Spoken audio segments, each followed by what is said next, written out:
Halo Jabra Tim. Ada sesuatu yang lagi rame nih. Lu harus kasih dia kesempatan lagi. Di atas kertas lo semuanya harusnya menang. Ada bahasan yang paling ditunggu-tunggu. Jadi Coach Justin ini adalah pengagum Johan Cruyff ya. Lihat sepatunya aja Cruyff tulisannya. Oh iya Coach Justin, benar, kan? pas banget. Tapi apa pendapatnya soal anak dari idolanya tersebut? Langsung aja kita masuk ke Timnas Day.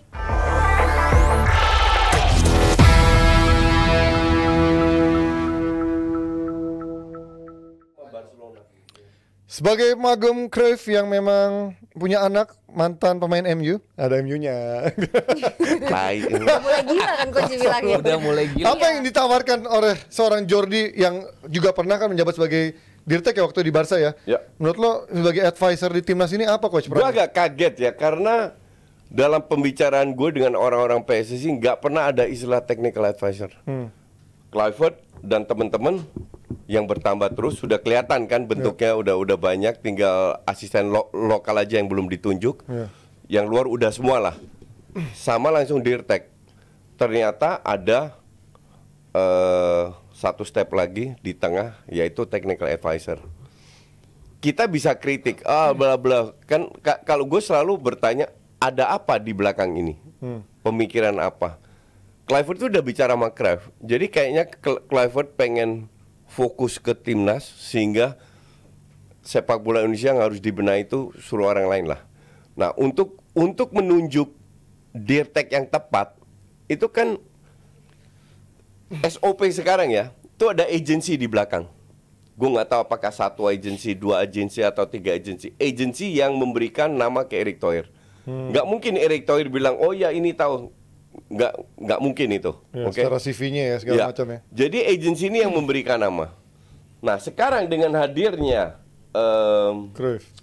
Jordi Cruyff, mereka si Erick Thohir udah nggak mau ambil apa-apa lagi, ambil keputusan siapa Dirtek. Ini semua lewat Jordi. Jadi Jordi yang komunikasi sama agensinya, gue butuh ini, terus dia yang cek karena dia lebih tahu Dirtek Belanda yang cocok siapa, bukan Erick Thohir. Oke. Which is gue bilang is a good step. Dia sebagai pemain mediocre, dia pernah perform di Alaves. Maccabi Haifa kalau nggak salah. Alaves Israel. lumayan lah sebentar. Tel Aviv. Ya nggak as a Dirtek. Oh Dirtek oke. Di Haifa atau Tel Aviv? Tel Aviv. Tel Aviv. Tel Aviv ya? Maccabi Mana? Tel Aviv. Oh, oke. Maccabi Tel Aviv cukup bagus. Terus di Barcelona. Yang kita lihat sebagai untuk seorang technical advisor kan pengalamannya. Usia 5 pengalamannya banyak. 51. Dan jangan lupa dia itu lahir dari bayi udah dicekokin total football. Lu dari kecil hidup bapak lu itu Johan Cruyff. Ngerti nggak? Pasti lu diajarin dari kecil sampai otak ya. The only way to play football well itu adalah total football. Dan filosofinya cocok dengan pelatih yang ada, dengan Van den Berg yang U23. Ini kan tujuan Erick Thohir kan membangun filosofi, kita berdua sudah bahas minggu lalu ya, bahwa dari yang paling bawah sampai atas linear dengan filosofinya. Nah ini yang tugas Jordi Cruyff untuk menunjuk siapa Dirtek yang cocok. Van den Berg itu akan tinggal di Indonesia, Oh gitu. Dirtek juga akan tinggal di Indonesia. Nggak gampang juga. Harus memang. Ya, netizen itu sering lupa. Kita itu rank 127. Jadi nggak mungkin lu dapat papan atas. Karena papan atas incernya negara rank 1 sampai 25 lah. Dirtek di bawah itu mungkin incernya 25 sampai 50. Dirtek di bawah itu mungkin 50 sampai 100. Iya kan? Baru. Nah, baru kita. Artinya Jordi Cruyff ini harus benar-benar menseleksi calon Dirtek yang diberikan oleh agensi-agensi ini. Siapa yang cocok. Jadi nanti Erick Thohir feeling gue tinggal lo mau tunjuk siapa ini, oke, kita nego.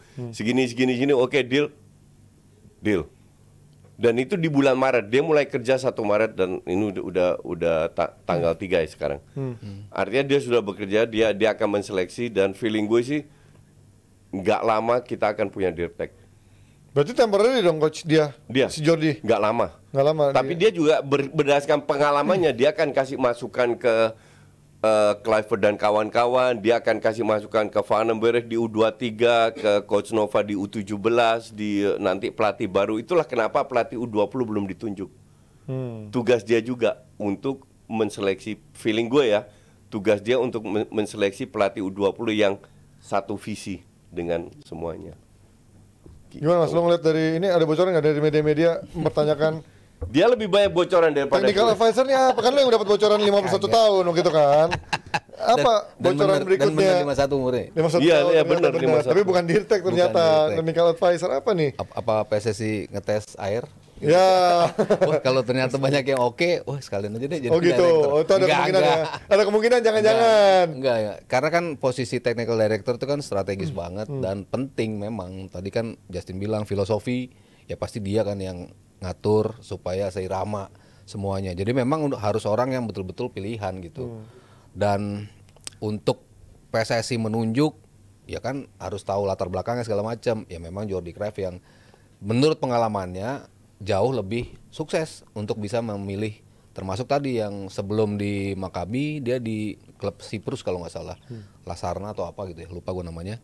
Itu pun klub ini yang tadinya tim biasa aja, tapi dia bisa ngelihat, oh mereka butuh pelatih seperti ini, mereka butuh tim pelatihan yang seperti apa, mereka butuh gaya main yang seperti apa, itu semuanya diatur sama si Jordi Cruyff itu. Dan tim itu perlahan-lahan tiba-tiba bisa naik di peringkat-peringkat atas gitu yang tadinya nggak dianggap. Maccabi juga seperti itu. Oh, dia nunjuk pelatih-pelatih ketika tim ini berapa kali ganti pelatih, Jeblok, semuanya iya.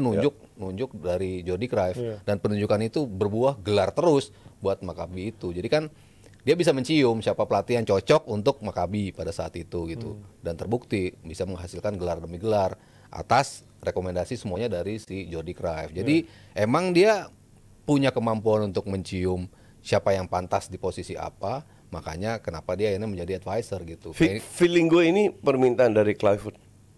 Iya, dia percaya banget berarti kan feeling gue permintaan dari pilihannya dia. Kenapa nggak dia jadi Dirtek sekalian? Kalau emang dia pernah punya. Ya mungkin dia nggak mau. Karena lu harus tinggal di sini kan. Iya, iya. Oh, itu lu yang mungkin ya. harus tinggal di sini Obstacle-nya mungkin itu ya.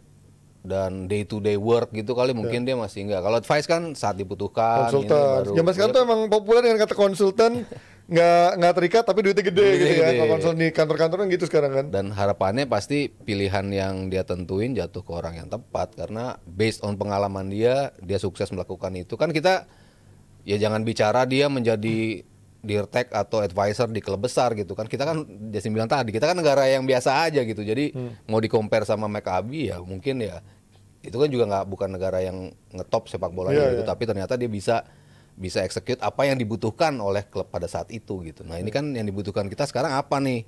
Nah, dia tuh bisa melihat itu, kenal orang cukup banyak pastinya. Kalau dari Belanda apalagi gitu kan, dan dia yang paling cocok siapa nanti. Jadi ini benar-benar investasi jangka panjang. Kalau Kluivert dan kawan-kawan kan jangka pendek lihat ke Piala Dunia. Iya. Tapi mau lolos nggak lolos, we have to move on kan. Nah ini investasinya, makanya Van den Berg jadi U23 karena incernya Olimpiade. Nanti feeling gue ya U20 mau itu lokal mau itu luar, yang penting filosofinya sama bisa menjalankan kan.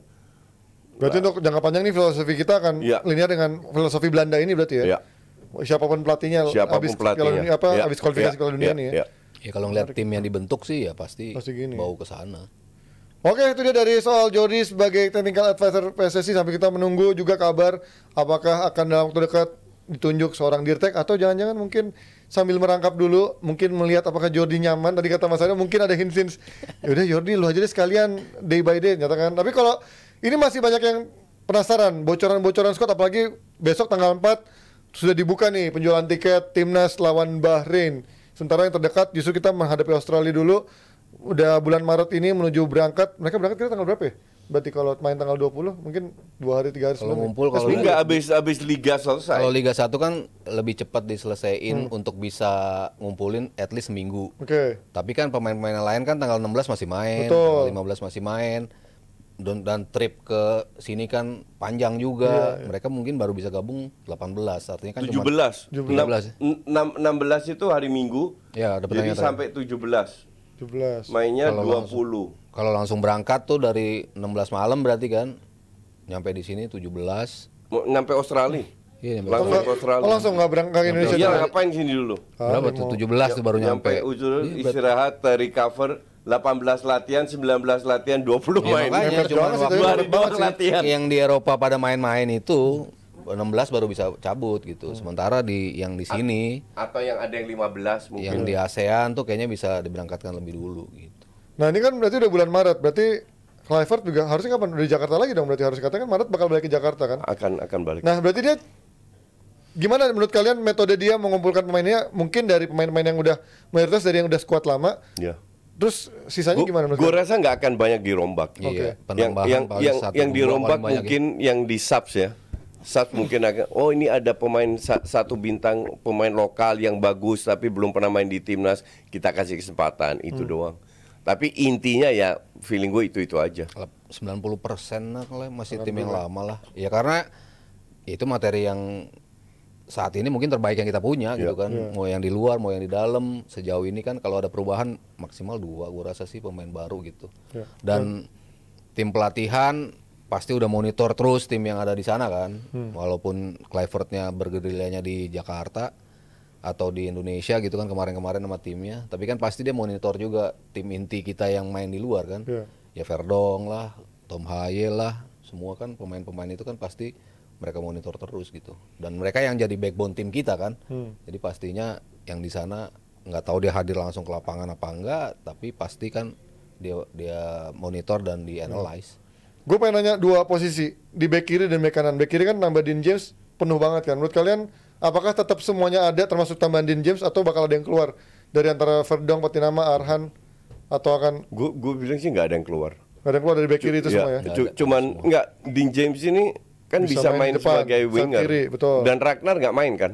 Ya, Suspend. Ragnar akumulasi. Jadi bisa aja di sayap kiri ini either Dean James yang main atau Marcelino. Eventually bisa.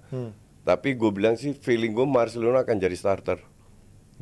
Terus Satu-satunya pemain lokal lah ya yang bisa nembus Marcelino kayaknya. ya Marcelino. Berarti Rido bakal diganti sama ini ya Iya. buat kalian ya? Sama Kayaknya Hilgers sih. ya kemungkinan ya? Untuk starter Enggak, kayaknya Dix, lu nggak main 3 back, 4 back. Oh udah 4 back Iya. pasti ya? Berarti Feeling gue ya, ini murni Dix main di mana? kita Dix berandai-andai. back kanan berarti? Back kanan Dix, back kiri Verdong, tengah Hilgers sama Itses. Oh iya Hilgers kan, yang gantiin Rido berarti Iya. kan? Iya. Gitu. Kalau dengan sekarang Sandy Walsh sudah pindah tim juga, ganti klub, menurut lo bek kanan antara Asnawi atau Handy Walsh ada yang mental nggak dengan adanya Kevin Nix? Kan pasti dengan namanya Dean James, Pelupesi, kuotanya numpuk dong.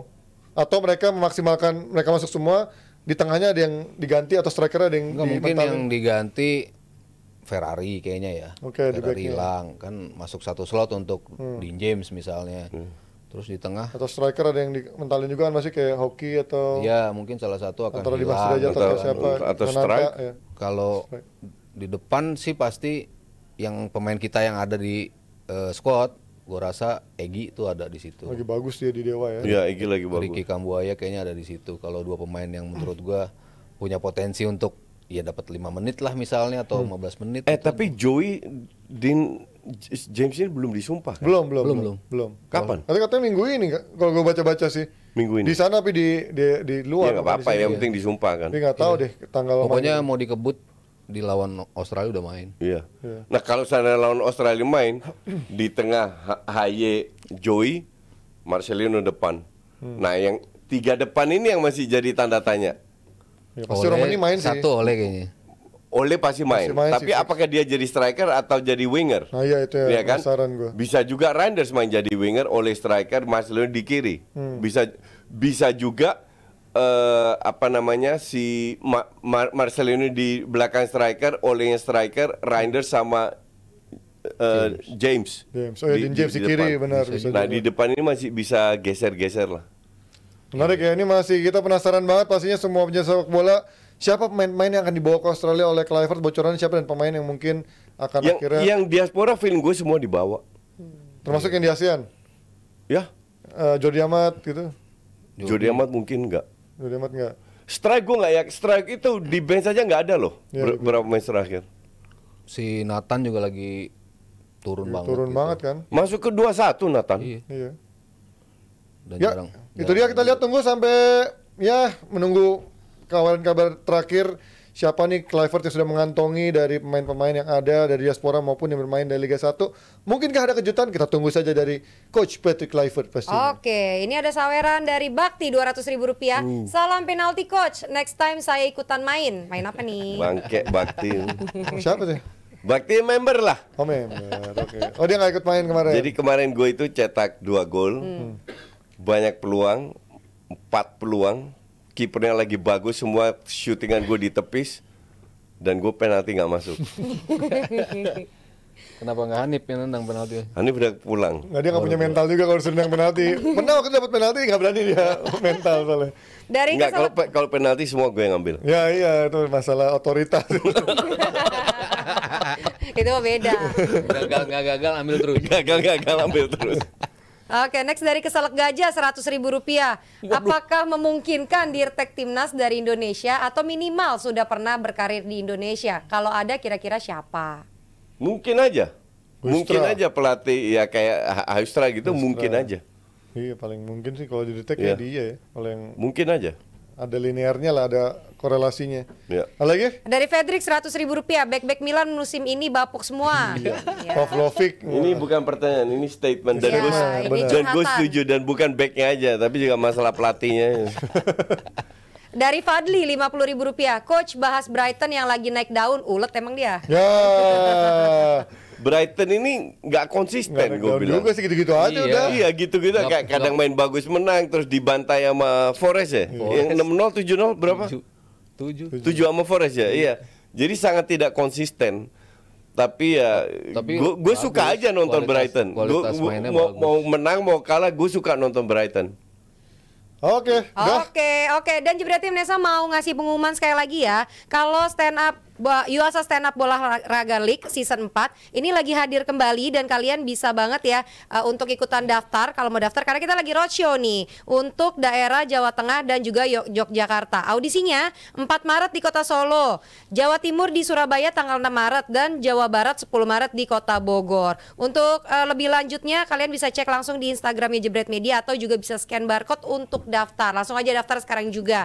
Dan terima kasih untuk AOI, PT Misindo Visual Pratama. Jangan lupa Jebret Tim hari Rabu DPI juga live. Jangan lupa nonton ya. Sampai ketemu. Dadah. Dadah.